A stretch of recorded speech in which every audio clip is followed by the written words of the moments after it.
Sanggahan ini dibuat tidak ada maksud sedikit pun untuk menyerang pribadi Pak Petrus Agung Purnama yang saya kenal.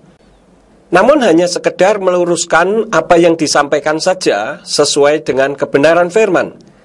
Karena statement-statement yang disampaikan harus punya dasar firman. Sebab tanpa dasar firman berarti memang perlu diluruskan. Sebelum mendengarkan, taruh hati di sudut netral terlebih dahulu agar bisa mendapat berkat kebenaran firman Tuhan. Jangan a priori apapun, agar Tuhan memberi hikmat untuk memahaminya. Selamat mendengarkan dan Tuhan memberkati. Kemarin saya berkata, kadang-kadang saya nggak habis mengerti orang itu meributkan hal-hal yang menurut saya aneh. Sekarang orang ribut nama Allah. Saya mau tunjukkan satu rahasia buat saudara. Meributkan soal nama Allah bukanlah sesuatu yang aneh, karena kita tidak menyembah sesembahan yang bernama Allah. Dan Elohim sendiri mengatakan agar namanya jangan disebut dengan sembarangan. Kitab Keluaran pasal yang ke-20 ayat yang ke-7, di situ mengatakan, Lo tisa etsmo Yahweh Elohika lasawe, kilo yenake Yahweh et asher yisa etsmo lasawe.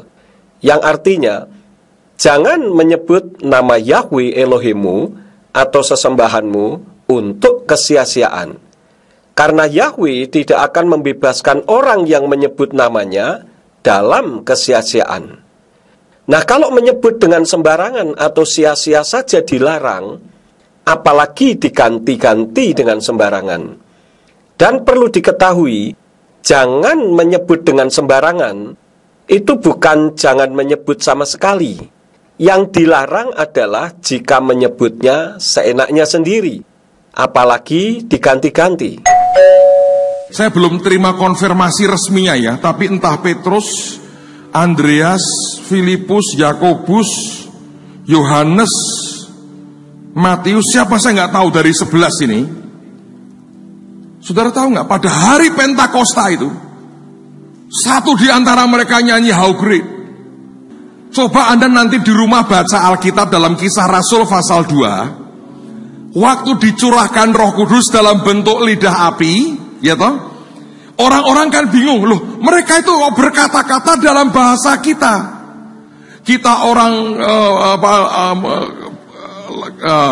segala macam lah, Pamfilia, kalau Gidikia segala macam. Terakhir kita orang Arab. Nah kalau para rasul aja dikuasai Roh Kudus, berkata-kata dalam bahasa Arab, masuk bahasa Arab ada Yahweh? Coba baca di Alkitab. Kadang-kadang saya bilang, itu simple banget, baca itu diantaranya, itu adalah yang berbahasa Arab. Ini saya nggak ngomong agama tertentu loh. Bukan. Tadi Pak Petrus mengatakan, satu dari mereka di hari Pentakosta menyanyi lagu How Great. Pertanyaannya adalah, dari mana Pak Petrus tahu mereka menyanyi lagu itu? Sementara para rasul berbahasa Ibrani, sedang How Great itu bahasa Inggris. Tetapi okelah, mungkin bisa saja terjadi demikian karena mereka sedang diurapi oleh Ruach HaKodes atau Roh Kudus. Dalam kisah 2 tersebut, saat Ruach HaKodes mencurahkan urapannya, terlihatlah bagaikan lidah-lidah api di atas mereka. Lalu mereka berbahasa lidah. Ada orang Arab juga di situ. Pak Petrus katakan, mosok bahasa Arab ada Yahweh? Saya katakan tentu saja tidak ada, karena bahasa Arab tidak mengenal vokal E. Maka mereka memanggil nama Sang Pencipta bukan Yahweh, tetapi Yahwah. Namun yang dimaksud adalah Yahweh, bukan Allah. Mungkin Pak Petrus berpikir, karena mereka berbahasa Arab, berarti mereka memanggil Allah. Tentu saja Ruach HaKodes tidak mungkin salah.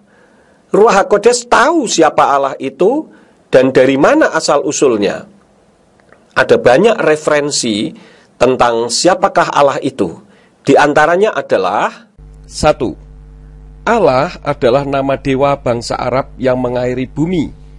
Di dalam Passing Over oleh Muhammad Wahyuni Nafis tahun 1998, halaman 85. 2. Allah adalah nama dewa yang disembah penduduk Mekah. Dalam buku Agama Manusia yang diberi kata pengantar oleh Johan Effendi tahun 1985, halaman 258.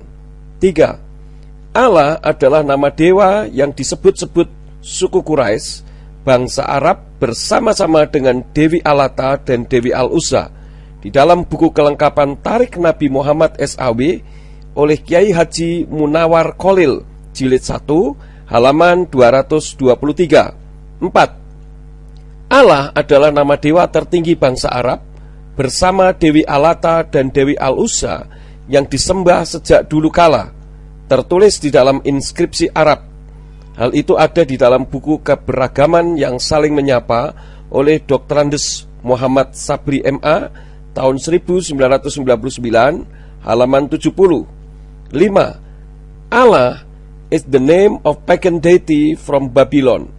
He had wife named Alata, and who migrated with him over 3,500 years period to Mecca, based on inscription found in stone. In the book Quran and Hadith, Allah Divine or Demonic by Stephen Vanatan in 1995, page 1. 6. Tuhan orang kafir Quraisy menyembah dewa yang bernama Allah. Di dalam buku Konflik Islam Kristen pengantar oleh Deliar Nur H. Sudarto tahun 1999, halaman 162 sampai 163. 7. Allah sebelum Islam disembah bersama patung Alata sebagai Dewi musim panas, Al-Uzza Dewi musim dingin, Al-Mana Dewi penentu nasib, Al-Hubal ada di dalam Baitullah sebagai menantu Allah, yaitu suami Al-Manah.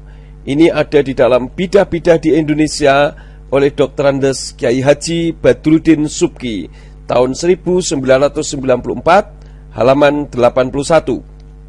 8. Reverend John Hagee dalam bukunya yang berjudul Jerusalem Countdown pada halaman 41 ditulis sebagai berikut. The name Allah came from an Arabic word that had to do with the worship of the moon god in pre-Islamic Arabia. Allah cannot be found in the Hebrew Old Testament or the Greek New Testament. Allah is not the same as God of Abraham, Isaac, and Jacob. Sungguh sangat ironis jika umat Islam ternyata lebih mengerti sejarah, dan sangat disayangkan jika pemimpin rohani sekaliber Pak Petrus Agung Purnama tidak memperhatikan realitas ini. Karena ini berbicara soal roh yang sumbernya bukan dari kitab sucinya Nasrani. Dan perlu diketahui bahwa nama Allah bisa masuk ke kitab sucinya umat Nasrani itu akibat kesalahan terjemahan yang dilakukan oleh Abdullah bin Abdul Qadir Munshi.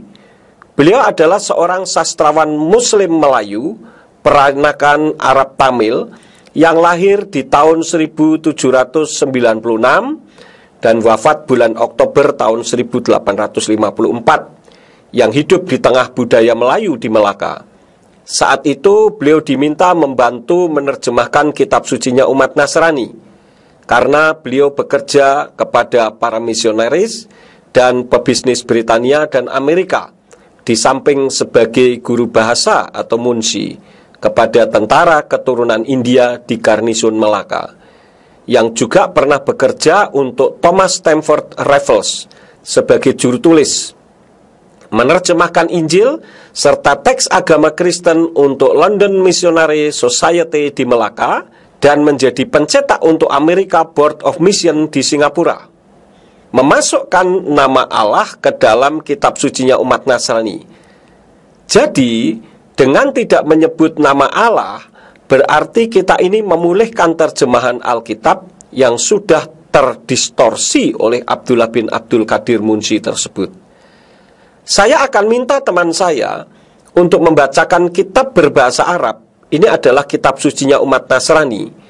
Dalam kitab Keluaran pasal 3 ayat 15 dan Yirmiyahu atau Yeremia pasal 33 ayat yang kedua sebagai bukti bahwa orang Arab juga menyebut Yahweh, tentu dengan nama Yahwah, yang pasti bukan Allah seperti sangkaan Pak Petrus Agung.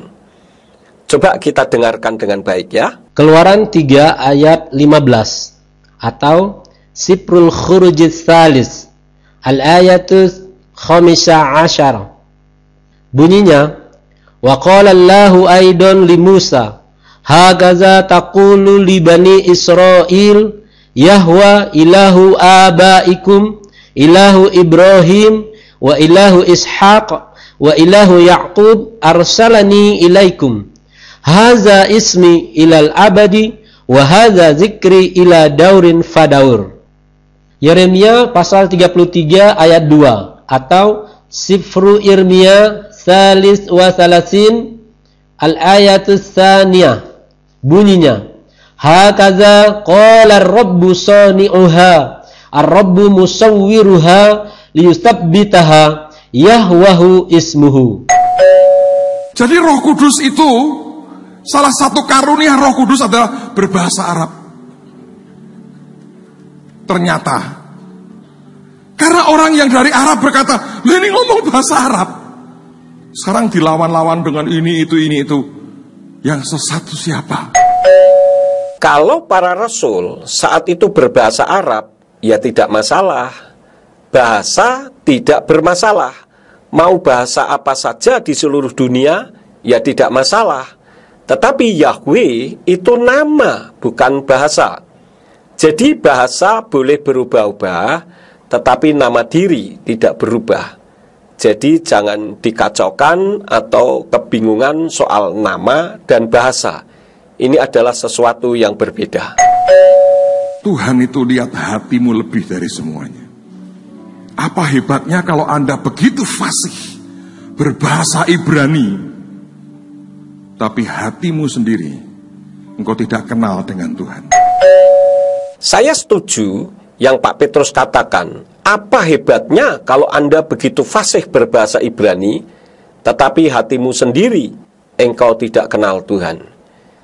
Yang sedang Pak Petrus sampaikan ini soal nama, bukan soal bahasa. Untuk mengenal Yahweh, tidak harus fasih berbahasa Ibrani. Bahkan tidak bisa membaca huruf Ibrani pun bisa mengenal nama Yahweh jika dengan rendah hati mau belajar. Kalau tadi Pak Petrus Agung mengatakan yang penting hati, saya akan bacakan di dalam kitab Matius atau Matius pasal yang ke-12 ayat yang ke-37 yang berbunyi, sebab atas dasar perkataanmu kamu akan dibenarkan, dan atas dasar perkataanmu kamu akan dipersalahkan. Di dalam kitab versi Yayasan Lembaga Alkitab Indonesia bahkan menulis demikian, karena menurut ucapanmu engkau akan dibenarkan, dan menurut ucapanmu pula engkau akan dihukum. Kemudian di dalam kitab Roma pasal 10 ayat yang ke-10 yang demikian bunyinya, sebab untuk pembenaran dipercayai dengan hati, dan untuk keselamatan diakui dengan mulut. Bahkan kitab dari Yayasan Lembaga Alkitab Indonesia menuliskan, karena dengan hati orang percaya dan dibenarkan, dan dengan mulut orang mengaku dan diselamatkan. Jadi kalau memang hatinya Yahweh, kenapa mulutnya Allah? Berarti tidak sesuai firman Tuhan di dalam kitab Matius atau Matius pasal 5 ayat yang ke-37 yang berbunyi, akan tetapi biarlah perkataanmu ya jika ya, tidak jika tidak. Dan yang selebihnya, hal itu berasal dari yang jahat. Jika yang dijadikan standar yang penting hati, bagaimana jika di hati saya Yeshua, yang selama ini dikenal dengan Yesus, tetapi di mulut saya ucapkan Semar? Apakah bisa seperti itu? Tentu saja tidak bisa, kan? Apa lebih hebatnya Tidak menyebut Yesus tapi Yeshua HaMashiach. Apa hebatnya? Menurut saya memang tidak ada hebatnya sama sekali. Karena menyebut Yeshua HaMashiach itu memang namanya Sang Juru Selamat. Jadi bukan soal hebat atau tidak hebat. Kalau tidak ada jiwa engkau selamatkan, tapi gereja malah dipecah belah, enggak karu-karuan. Apa hebatnya? Enggak ada gantengnya sama sekali, percayalah saudara. Kami yang sudah meninggalkan Allah tentu saja tetap memenangkan jiwa bagi Tuhan, karena itu memang salah satu perintahnya. Namun saya bawa mereka kepada Yahweh di dalam nama Yeshua HaMashiach, karena dialah pemilik sorga, bukan kepada Allah.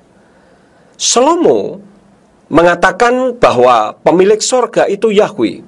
Ayatnya ada banyak. Di antaranya adalah 1 Raja-Raja 8 ayat 30, ayat 39, ayat 43, ayat 49. Kemudian 2 Tawarikh pasal 6 ayat 21, ayat 30, ayat 33, dan ayat 39. Dan kami yang tidak menyebut Allah bukan memecah belah gereja, sama sekali tidak. Jika bicara soal perpecahan gereja, sebelum nama Yahweh muncul, gereja juga sudah terpecah belah. Buktinya, di Indonesia saja ada lebih dari 300 merek sinode. Dan itu hasil perpecahan gereja, kan? Bahkan jika kita mau jujur, kita ini juga hasil perpecahan akibat protesnya Martin Luther. Bukan itu yang membuat api Tuhan membara di hidup kita. Bukan. Tapi setiap kali kita bisa membawa jiwa kepadanya, setiap kali sesuatu yang dia suka kita kerjakan, itu akan membawa sebuah passion yang ajaib. Dan tiap kali Tuhan memandang kita, akan keluar sebuah gelora yang luar biasa. Dan itu akan membuat kehidupan kita tidak lagi datar dan sekedar flat dan tidak ada apa-apanya. Saudara, saya mau berkata demi kasih Tuhan, bangsa ini membutuhkan lawatan dan kegerakan yang luar biasa. Tapi hanya bisa lewat saudara. Hanya bisa lewat saudara. Saya setuju statement Pak Petrus Agung, kalau bangsa ini sedang membutuhkan lawatan dan kegerakan luar biasa. Dan sekarang, lawatan itu sedang terjadi, yaitu dipulihkannya nama Tuhan. Terbukti sekarang ini hampir semua denominasi tidak ada yang tidak tahu tentang nama Tuhan. Dan sudah waktunya umat Nasrani di Indonesia mengembalikan Allah kepada umat Islam dengan tidak menyebut Allah lagi. Karena kita punya Tuhan sendiri. Jangan sampai kita menggenapi kitab Yirmiyahu atau Yeremia, pasal yang kedua ayat yang ke-10 sampai ayat yang ke-11, yang berbunyi demikian. Maka lintasilah pantai-pantai Kitim, dan lihatlah, dan utuslah orang ke Kedar, dan pahamilah baik-baik, dan lihatlah. Apakah pernah ada yang seperti ini? Pernahkah suatu bangsa menukar sesembahan-sesembahannya, meskipun mereka bukan Elohim? Namun umatku telah menukar kemuliaan mereka dengan apa yang tidak berguna. Bukan berarti Allah itu tidak berguna. Bagi umat Islam itu sangat berguna. Tetapi untuk umat Nasrani tidak berguna, karena kita punya Tuhan sendiri, yaitu Yahweh. Nah, melalui sanggahan ini, kiranya kita semua bertobat dan kembali kepada Elohim Sang Pencipta, yang sesuai kitab suci kita sendiri, yaitu Bapa Yahweh di dalam nama Yeshua HaMashiach, dan dengan pertolongan Ruach HaKodesh atau Roh Kudus, untuk membimbing kita semua. Silakan duduk, saudara. Izinkan saya menjelaskan sedikit dengan mungkin cara paling sederhana tentang yang namanya perjanjian. Saya khawatir Anda sudah teriak-teriak tanpa sebuah pengertian. Sebetulnya kalau saudara mau mengerti yang namanya perjanjian, itu saya gambarkan begini. Seperti sebuah kesepakatan yang dibuat oleh lebih dari satu pihak, dan itu di hadapan Tuhan karena kita punya yang namanya agreement dengan Tuhan, maka berlaku di seluruh dunia. Harusnya Ibu Nani bisa menjelaskan secara hukumnya, tapi saya mau jelaskan secara gampangnya supaya Anda mengerti. Saya beri contoh yang namanya perjanjian dalam sebuah pengertian yang simple. Saudara, begitu kita akan mengadakan acara bahtera di tempat ini, dan kemudian lusa kita mulai The Great Awakening di lapangan MHC, maka panitia berkumpul. Panitia berkumpul mempersiapkan segala sesuatu, lalu kita buat berbagai macam kesepakatan. Nah, kesepakatannya adalah mobil yang mau parkir di sekitar Holy Stadium dan juga nanti di sekitar MHC harus punya stiker khusus, tanda akses buat saudara untuk bisa masuk. Nah, kesepakatan itu kemudian kita sahkan, lalu berlaku bagi seluruh areal JKI, tempat di mana acara selama beberapa hari ini akan berlangsung. Maka karena ini sudah menjadi kesepakatan, kita beritahu semua bagian security, satpam kita yang urus parkir, teman-teman doorkeeper di luar, kita berkata kesepakatannya, kalau orang punya stiker seperti ini, izinkan masuk. Tapi kalau stikernya gambar semar, tidak boleh. Karena itu bukan kesepakatan. Kesepakatannya adalah yang kita buat dengan tulisan tertentu.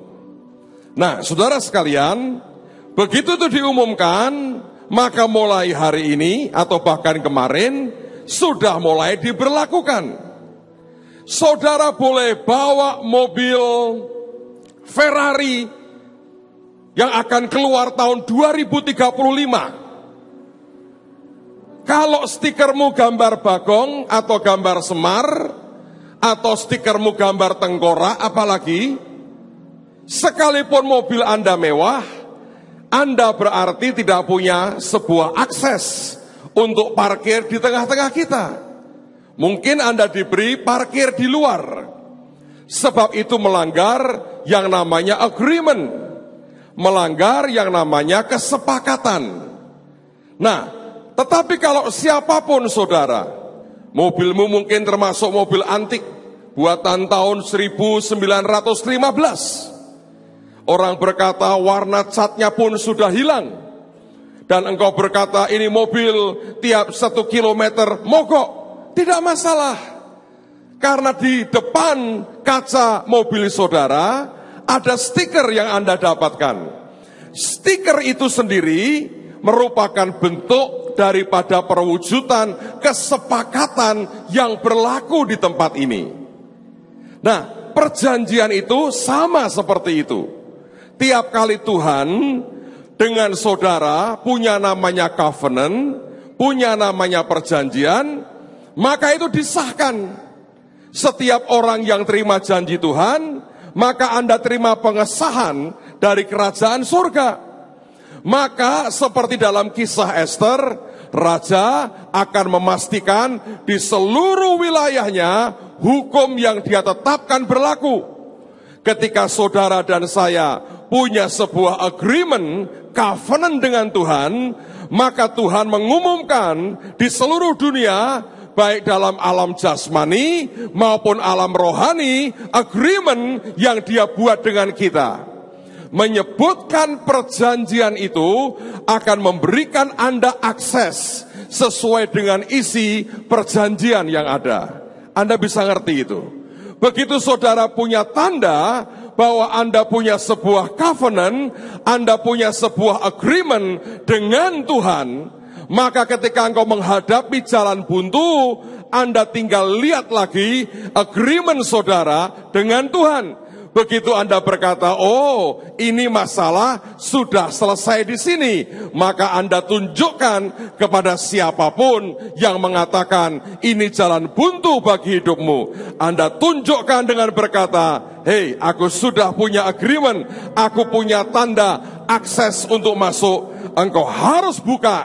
Iblis berkata, ya maaf ya, kami mau rapat dulu. Anda tinggal berkata, malaikat tolong beresi. Tendang sekali, duel, selesai itu. Iblisnya bukan gelinding wae, tapi gelindingan, saudara. Habis.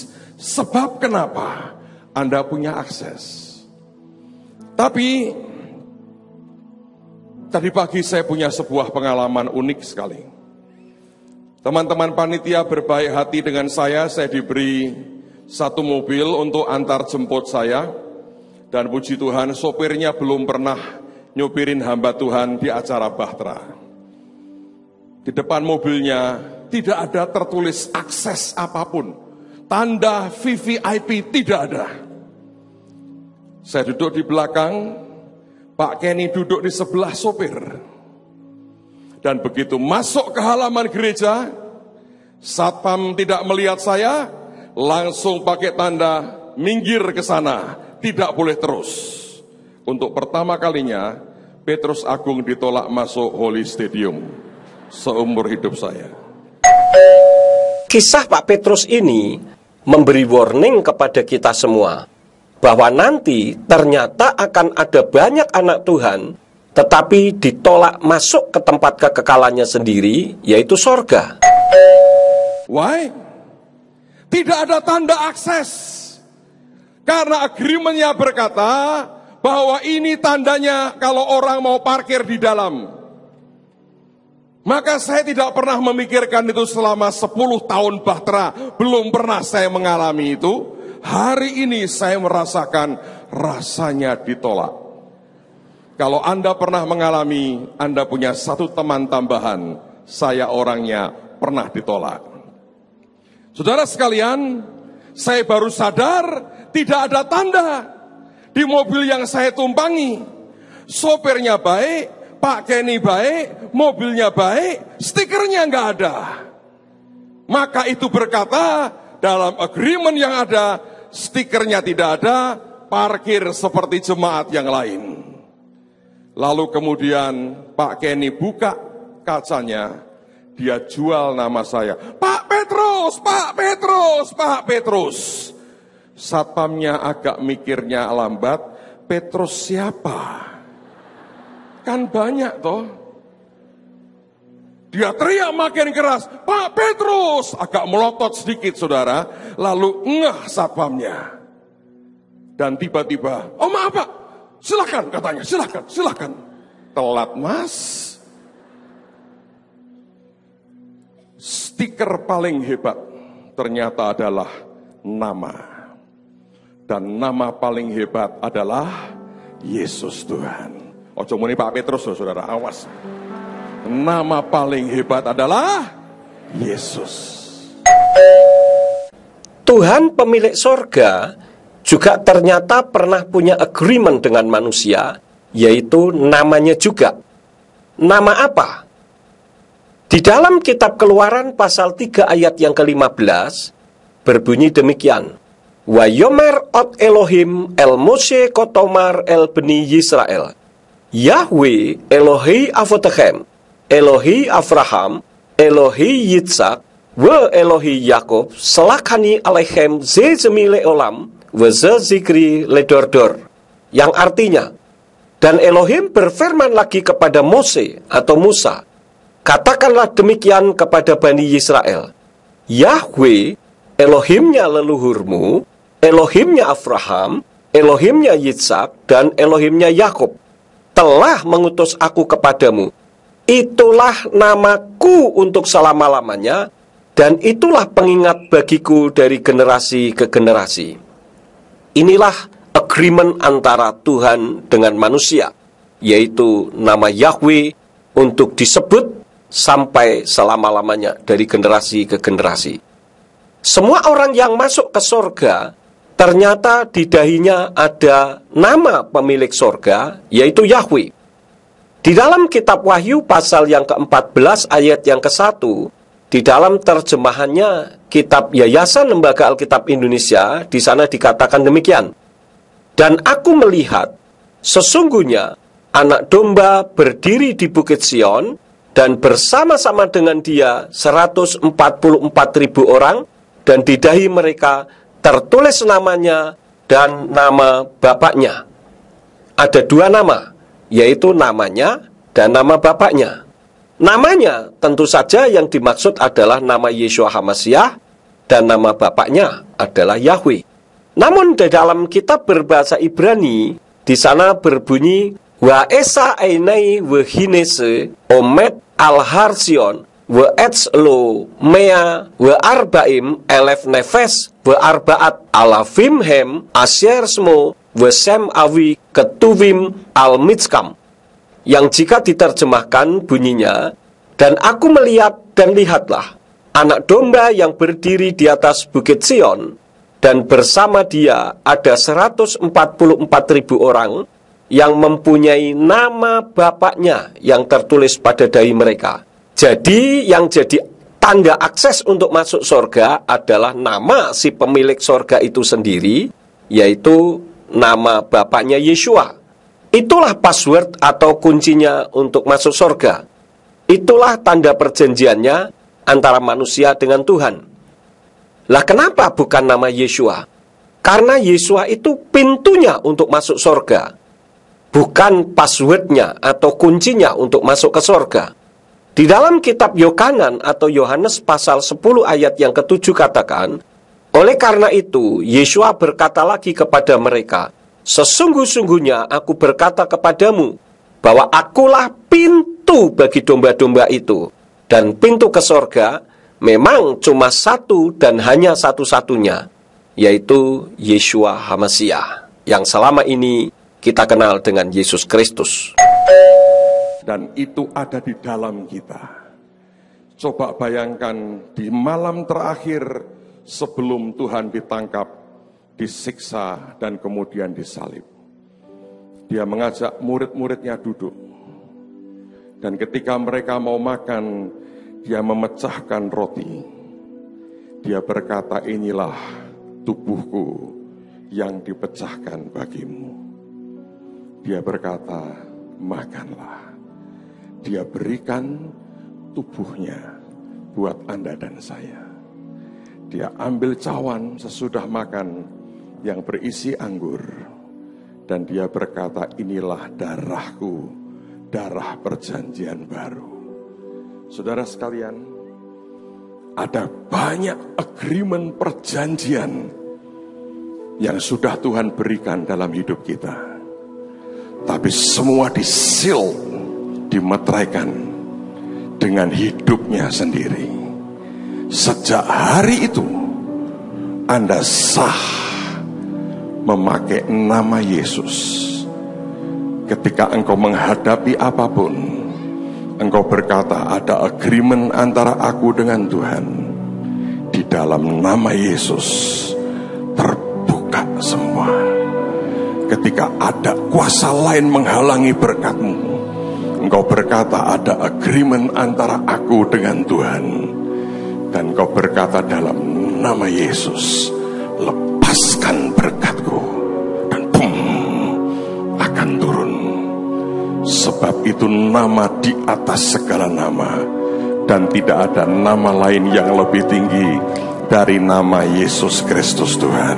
Siapa yang berbahagia, Anda punya perjanjian dengan Yesus yang luar biasa. Amen, saudara. Siapa yang berbahagia, kita adalah anak-anaknya. Kita bagian dari pohon keluarga dari Yesus Kristus. Kita bagian daripada the family tree of Jesus Christ. Kita punya segudang perjanjian dengan Tuhan, dimeteraikan dalam nama Yesus. Tarian ini di dalamnya akan berisi perjanjian-perjanjian yang selama ini Tuhan berikan. bagianmu setiap kali diucapkan aminkan, sambil engkau angkat perjanjian pribadimu dengan Tuhan. Kalau Anda sempat tulis angkat di hadapan Tuhan, maka berkata Tuhan, ini agreement yang pernah kita buat. Dan ketika engkau berseru dalam nama Yesus, nobody stop you. Kita jadi unstoppable karena nama Yesus yang luar biasa. Yang percaya katakan amin. Yang percaya katakan amin. Kalau kitab suci katakan di dalam kitab Filipi pasal yang kedua ayat 9 sampai 10 yang berbunyi, oleh karena itu pula Elohim telah meninggikan dia dan menganugerahkan kepadanya nama itu yang di atas segala nama, supaya di dalam nama Yeshua setiap lutut yang surgawi dan duniawi dan yang di bawah bumi akan bertelut, dan setiap lidah mengaku bahwa Yeshua HaMashiach adalah Tuhan bagi kemuliaan Elohim Bapa. Yang dimaksud ayat ini bukan berarti nama Yahweh itu di bawah nama Yeshua, karena Yeshua itu Yahweh itu sendiri dalam wujud manusia, melainkan lebih besar dan lebih berkuasa dari segala nama roh-roh apapun yang ada di atas muka bumi ini. Jadi bukan atas nama Yahweh, tetapi atas segala nama-nama roh yang ada di atas muka bumi ini. Yeshua sendiri dalam kitab Yohanes pasal yang ke-14 ayat yang ke-28 katakan bahwa Bapakku adalah lebih besar daripada aku.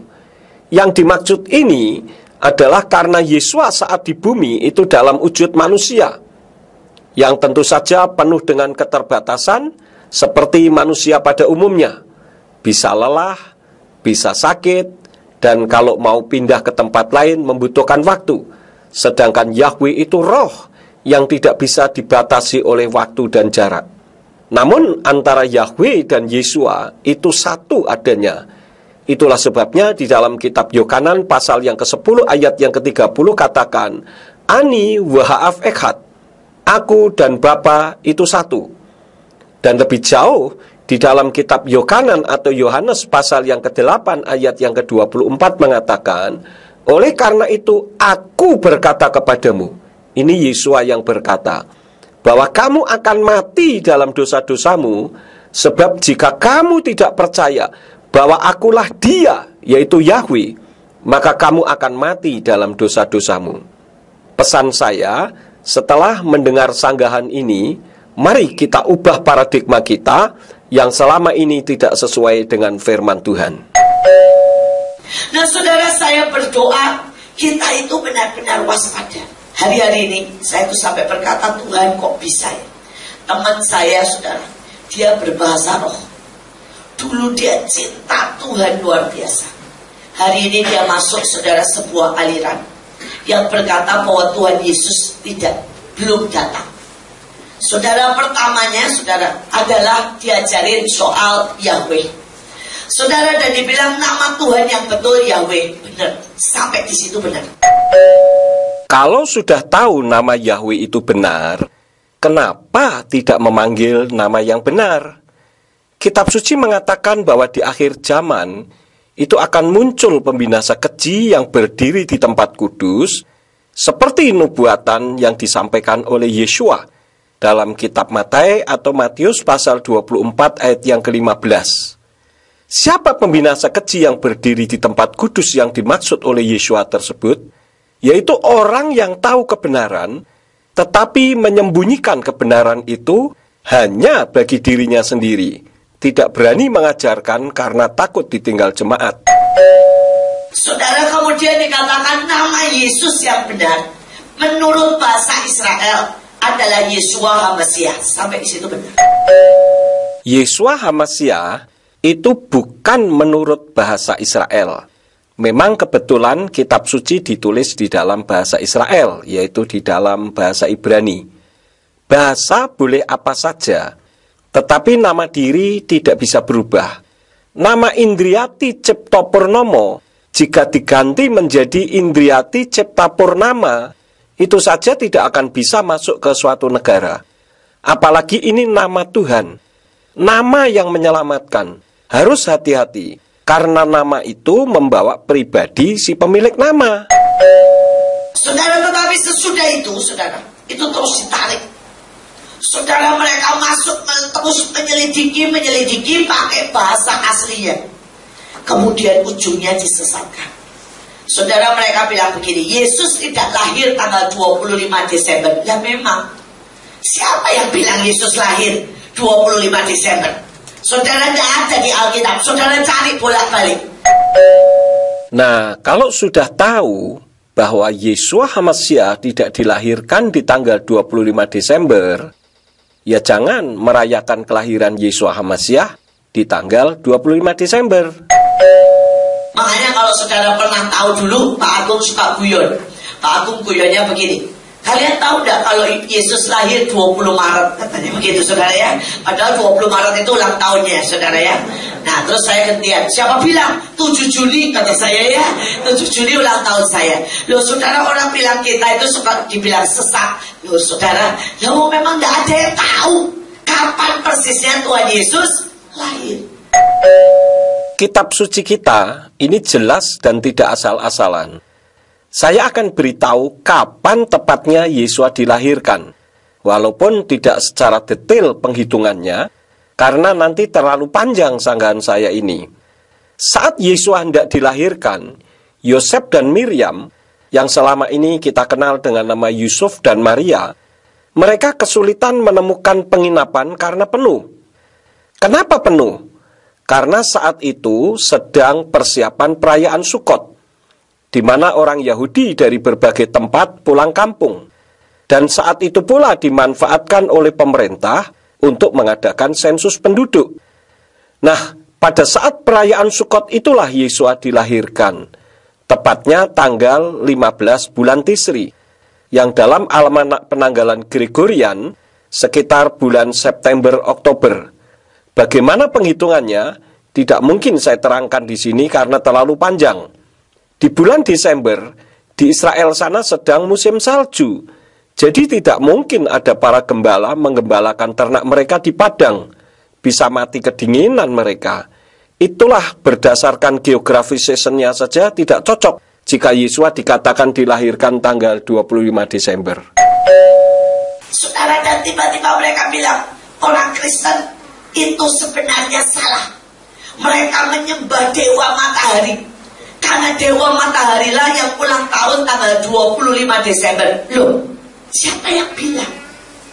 Saudara, saya mau supaya saudara mengerti, jangan sampai disesatkan. Ya, memang merayakan kelahiran Yeshua HaMashiach tanggal 25 Desember itu tidak menyembah dewa matahari, tetapi secara tidak langsung melestarikan dan merayakan kelahiran Dewa Matahari.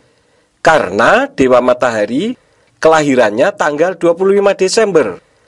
Ada banyak referensi yang bisa dipertanggungjawabkan mengenai hal ini. Salah satu di antaranya tertulis di dalam buku yang berjudul The Two Babylons or the Papal Worship, proves to be the worship of Nimrod and his wife by the late Reverend Alexander Hislop. Second American Edition 1959 pada halaman 91. Irina Handono yang mengaku mantan biarawati kemudian jadi mualaf saja mengerti hal ini. Makanya sebagai umat Nasrani kita harus banyak belajar sejarah agama bangsa-bangsa sehingga tidak dengan mudah mengatakan sesat apabila kita kembali kepada kitab suci yang benar. Ini ya, orang segini banyak, tidak ada yang pernah manggil nama saya asli. Saudara, kalian semua manggilnya rata-rata siapa? Bu Iin, betul dong? Bu Iin itu tidak jadi akte. Akte saya itu Indriati Cipto Purnomo. Tidak ada yang pernah manggil kan Indriati Cipto Purnomo, tidak ada. Saudara, anak saya umurnya sudah 22 tahun. Tidak pernah satu kali pun manggil saya Indriati Cipto Purnomo. Tidak pernah kan bilang gini, Ibu Indriati Cipto Purnomo. Tidak pernah di rumah, saudara. Sekali pun tidak pernah. Di rumah manggilnya apa? Ma. Kadang-kadang Mimo. Ya. Saudara, tapi yang lebih gawat lagi, saya itu kan suka galak, saudara. Kalau saya sudah galak, dia manggilnya apa? Singa. Gitu saudara ya. Saudara, anak saya yang besar, saudara punya cerita lain lagi. Kalau anak saya kecil, manggil saya kalau saya sudah galak singa. Saudara, tapi anak saya besar, saudara, dia itu orangnya suka menunda, santai sekali, dalam segala hal santai. Kemudian saudara saya ini orangnya sukanya buru-buru dia. Selalu bilang, Stephen, sudah ini belum? Stephen, sudah ini belum? Stephen, mana KTP? Stephen, mana ngurus ini? Saudara, nah, dia tuh sebenarnya kesel sama saya. Dia bilang, aduh, mama ini kenapa sih? Dia dulu kalau saya ngomong begitu, dia ngomong gini, Ibu, kenapa engkau khawatir akan banyak hal? Pakai ayatnya Yesus, saudara. Saudara, nah, kemudian dia waktu saya kesal sama saya, Tuhan itu baiklah. Saudara, dia itu baca artikel. Artikelnya itu tentang ikan salmon.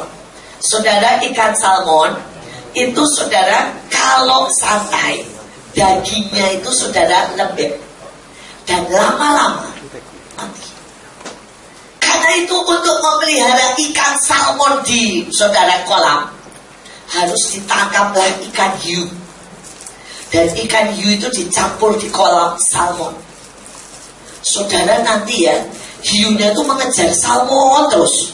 Jadi di kolam itu salmonnya nggak bisa diem, muter terus kejar-kejaran sama hiu, saudara. Saudara, salmon itu berenangnya sebenarnya 2 kali lebih cepat daripada hiu. Ya, apalagi kalau di atas. Kalau di laut bawah, hiu lebih jago. Tapi kalau di atas, nggak terlalu dalam, salmon lebih cepat. Nah, saudara, kemudian dikejar. Tapi itu gunanya adalah supaya dagingnya salmon itu enak, keras, dan supaya dia tidak mati, supaya dia dibunuh dalam keadaan segar nanti. Saudara, waktu dia baca itu, dia bilang gini, ya sudahlah, terima nasib, saya punya mama hiu. Saudara ya. Jadi dia panggil saya ini mama hiu, saudara. Loh, saudara, tapi saya nggak pernah berkata berarti anak saya sesat. Nggak pernah kan? Saya ngerti bahwa yang disebut mama hiu itu ya saya, saudara ya. Saudara, saya ngerti bahwa yang dia sebut saudara Mimom ya saya. Suami saya tidak pernah manggil nama saya. Ya. Saudara Indriati Cipto Purnomo di rumah ada pernah toh? Saudara, ada yang di sini suaminya manggil komplit namanya? Tidak ada. Suami saya kalau manggil No, tidak ada hubungannya, tidak ada miripnya sama Iin, sama Indriati, tidak ada. No, dari mana No? Ya tidak tahu, saudara ya. Pokoknya suami saya manggil saya No, papa saya manggil saya Nik. Saudara, saya tidak tahu dari mana. Tapi pokoknya saya mengerti saya dipanggil. Yang jadi permasalahannya, karena yang punya nama mau dipanggil dengan apa saja. Tetapi di sisi lain, ada juga orang yang tidak mau dipanggil dengan sembarangan. Saya pernah menulis surat kepada seorang pendeta, lupa mencantumkan titelnya saja, suratnya dikembalikan. Saya tanya kepada yang mengantarkan surat, kenapa suratnya dikembalikan? Alasannya katanya karena tidak ada titelnya. Jadi dianggap lain orangnya karena dia bertitel. Jadi masalah nama ini tergantung dari si pemilik nama itu sendiri. Mau enggak dipanggil dengan sembarangan?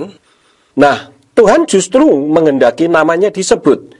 Di dalam 1 Tawari pasal 16 ayat yang ke-8 dan Mazmur 105 ayat yang ke-1, bunyinya itu sama. Di situ dikatakan, Hodula Yahweh kir'u vismo hodiau fa'amim alilotai, yang artinya, bersyukurlah kepada Yahweh, serukanlah namanya, beritahukanlah perbuatan-perbuatannya di antara bangsa-bangsa. Kalau Tuhan mau dipanggil dengan apa saja, kenapa kitab Keluaran pasal yang ke-20 ayat yang ke-7 mengatakan, Lo tisa etsmo Yahweh Eloheka lasawe, kilo yenake Yahweh et asher yisa etsmo lasawe, yang artinya, jangan menyebut nama Yahweh Elohimu atau sesembahanmu untuk kesia-siaan. Karena Yahweh tidak akan membebaskan orang yang menyebut namanya dalam kesia-siaan. Nah, kalau menyebut dengan sembarangan saja dilarang, apalagi diganti-ganti dengan sembarangan. Lebih-lebih lagi diganti dengan nama sesembahan lain. Kitab Keluaran pasal yang ke-23 ayat yang ke-13 mengatakan, Ufkol asyair amarti alechem tisameru weshem Elohim akhirim, lo taskiru, lo yisama alpika, yang artinya, dan dalam segala hal yang telah kufirmankan kepadamu, haruslah kamu waspada. Juga nama sesembahan-sesembahan lain, jangan kamu sebut-sebut. Itu jangan terdengar dari mulutmu. Nah, sesembahan lain saja, jangan disebut melalui mulut kita. Apalagi disebut sebagai pengganti nama Tuhan yang benar. Wah, ini berbahaya. Dan lagi dengan melakukan demikian, lama-lama orang tidak akan mengenal siapa Yahweh itu, siapa Yeshua itu, karena sudah memanggil dengan sebutan yang berbeda. Demikian Yesus. Saudara, Yesus sangat ngerti. Yesus sangat kenal. Yesus tahu hatimu kalau engkau memanggil dia.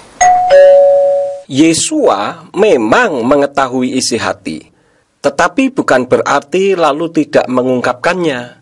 Yeshua juga perlu pengakuan dari manusia yang mengasihinya. Saat Yeshua masuk Yeriko, ada seorang buta yang bernama Bartimeus. Apa yang Yeshua katakan? Coba kita baca di dalam kitab Injil Lukas pasal yang ke-18, ayat yang ke-35 sampai 41. Di situ dikatakan demikian. Dan terjadilah ketika dia sedang mendekat ke Yeriko, ada seorang buta yang duduk di pinggir jalan sambil mengemis. Dan ketika mendengar kerumunan orang sedang lewat, dia bertanya, ada apa ini? Dan mereka menceritakan kepadanya bahwa Yeshua orang Nazaret itu sedang lewat. Maka dia berseru sambil berkata, Yeshua putra Daud, berilah aku kemurahan. Dan mereka yang berjalan di depan menegurnya agar ia diam. Namun dia berseru dengan lebih keras, putra Daud, berilah aku kemurahan. Dan seraya berhenti, Yeshua memerintahkan agar ia dibawa kepadanya, dan ketika dia telah dekat, dia bertanya kepadanya sambil berkata, engkau menghendaki aku melakukan apa bagimu? Dan dia berkata, Tuhan, supaya aku dapat melihat. Memangnya Yeshua tidak tahu kalau Bartimeus pada saat itu dia ingin matanya melihat? Kalau dia tahu, kenapa dia bertanya? Saat Adam jatuh dosa, dia bersembunyi di Taman Eden. Apa Tuhan tidak tahu di mana Adam, sehingga dia bertanya, Adam, di manakah engkau? Bohong kita katakan mengasihi Tuhan, jika menyebut namanya saja enggan. Saudara, saya suka guyon, teman saya kan ngotot bilang, kalau saya harus panggil Yesus, Yeshua HaMashiach komplit, baru benar. Saya bilang betul. Tapi ini dari pribadi saya ya. Saya itu dipanggil nama saya komplit cuma di imigrasi atau di kantor pemerintahan. Ya, kalau saya lagi antre KTP baru terkenal. Indriati Cipto Purnomo, oh ya saya Pak gitu. Kadang-kadang di kantor imigrasi ya mainan HP dipanggil Indriati Cipto Purnomo, diem aja. Kenapa? Lupa. Biasa dipanggil Iin, saudara ya. Saudara baru ingat, oh iya nama saya Indriati Cipto Purnomo.